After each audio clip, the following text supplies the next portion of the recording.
There's a picture, I think. It's our president when Mandela came out.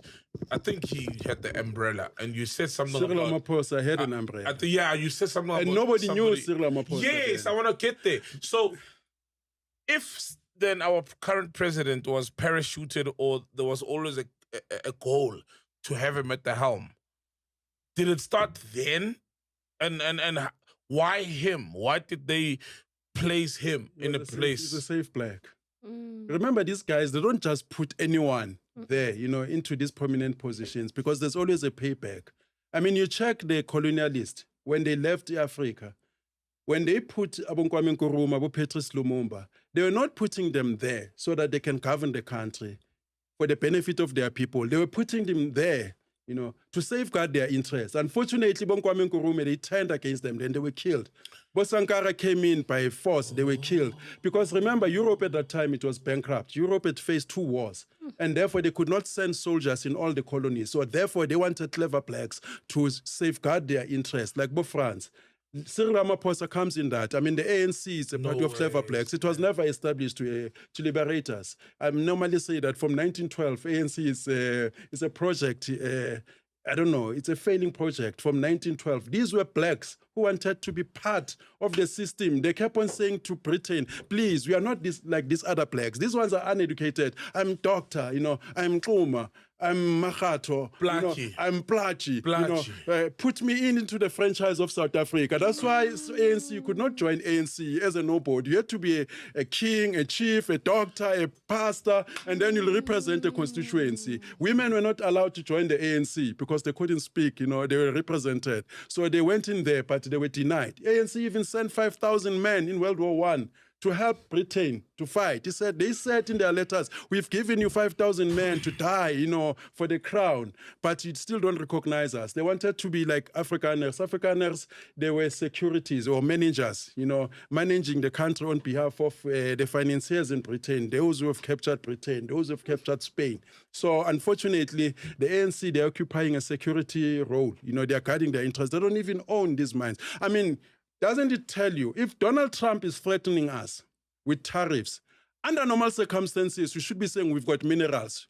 We'll cut you off our minerals. He can't say that because Lone Mill is not ours. All these mines are not ours. I mean, Lone Mill is London mining. Yes, all these mines, they're not ours.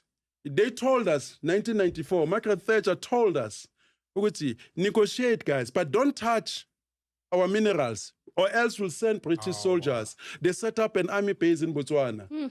So they've got an interest in this country, so you cannot touch, anything that has to do with, underground. Unfortunately, that's where we are. We are voting for the next puppet. I mean, if voting gave you power, do you think they would have allowed you to vote? We're voting, we just voting.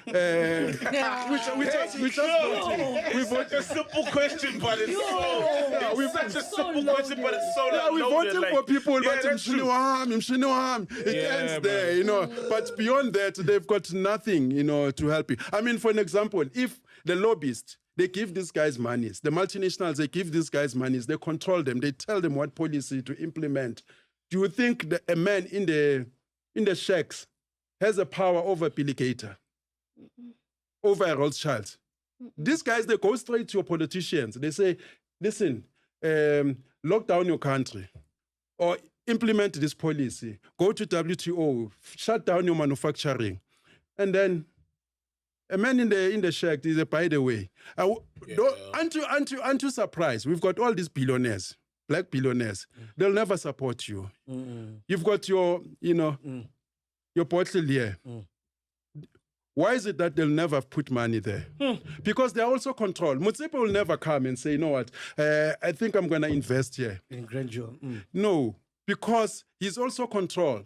And you'll find that Rupert, they're also running, competition with you. Yeah, Rupert owns the luxury. Yes, they own luxury bottles, anything you try, cigarettes, everything. Anything you try to start, they're also there. But he now wants to grow to become a monopoly. 100%. But you want to create a tea, they own. Yeah, but if you come, you say, I want to set up a home for grannies, children who are abused, they will support you. They will give you money because it works for their, PR, and and it doesn't threaten them. Kosiki Papa. None of the Milli Meal brands are owned by blacks. Oh, no, nothing. But we're the biggest consumers. Sleep over at a white family. They don't eat pap. Yeah. They don't eat pap or bread. Aromats, your salts. Yes, Ramaphos. we consume that shit. That. Aromat, all the poison. So all these decisions are taken somewhere. You know, when I first came in, you know, I said, I gotta be louder. Some of the things that I understand, I don't know everything, you know, at least I'm aware of that. But there are certain things, decisions that are taken on global scale. South Africa, 1994, we went to the international arena without local content. For an example, people in the streets, they become surprised that why is it that you no longer have manufacturing here? Why is it that you no longer have the seed? I mean, like now, if you plant something, it doesn't grow. Because you gotta get the seed, you know, from Russia, from America, and all that. Back in the days, you took, you know, a peach, you put it under the ground, it grew. But because now it's genetically modified, you know, you are now being controlled. You know, food security, you don't have it. You know, manufacturing not supported. You know, your government cannot even, you know, subsidize you. These are treaties. When you see Cyril Ramaphos going to Mali or going to G20, signing something and say we've got you know, a trade with Russia, we've got a trade, you know, according to the Paris, you know, climate change and all that. They are shutting down industries because all these treaties, they must also be ratified in our parliament, be implemented. For an example, we fought in the arts around 2003, the WTO. They wanted to take arts and put it with WTO. We said, no, we can't put arts into WTO because the rules of WTO simply saying it's a free market system. We allow all these companies to, you know, fend on their own. No government should support a manufacturer. It's a free for all. But China is supporting their own manufacturers by virtue that Chinese companies are 51% plus state-owned. And therefore, you cannot compete with China. And China has got slave labor because China simply say, come to manufacture in China cheaper. How do you compete with that? First of all, you are not even subsidized. Even Europe, you know, during the Mbeki era, they were supporting their farmers. America supporting their farmers. So now we go to the international platform and we do everything that the globalists are telling us. China, they go in there, they listen. When they get home, they say, we're not dumping coal, we are pumping coal. Now we're dumping everything. And hence, we become surprised because we have a load shedding. You know, we become surprised because all the factories have closed down. People are not working.